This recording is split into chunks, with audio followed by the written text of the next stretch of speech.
Esselamu Aleyküm əziz Barakəşər izləyiciləri. Bildiyiniz kimi ölkədə artıq simiska ləpəsi tapılmır, azdır. Ona görə qiymətləri də qaldırıblar, simiska ləpələrinin qiymətlərin. Bu ikinci qiymət artımıdır.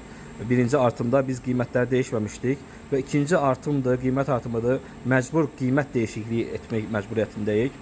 Bunun üçün də sadəcə 4 gün ərzində, bu 4 gün ərzində ayın 25-nə kimi kim sifariş versə köhnə qiymətlərlə ala bilər. Yəni 1 litrəsi 7 manat, 5 litrəsi 30 manat, 10 litrəsi 55 manat. Bu 4 gün ərzində bu qiymətlər qalır. Və 4 gündən sonra, ayın 25-dən sonraki qiymətlər artıq artacaq.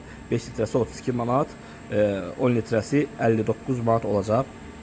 Və tələsin, kim də sifariş vermək istəyirsə, ayın 25-i Bakı və rayon sifarişlərini yığırıq, onları getirəcəyik. Tələsin sifariş verin ki, siz də bu endirimlərdən yararlanasınız və bir də qeyd edeyim ki, və yenidən qiymətlər düşəcək. Hardasa avqust-sentyabr aylarında yeni ləpələr çıxan vaxtı qiymətlər düşəcək. Hələ ki ləpə tapılmadığına görə, az olduğuna görə qiymətlər bahalaşıb deyə qiymətdə artım olur. Bizi izləyin, sifarişlərinizi gözləyirik. Tələsin, sifariş verin.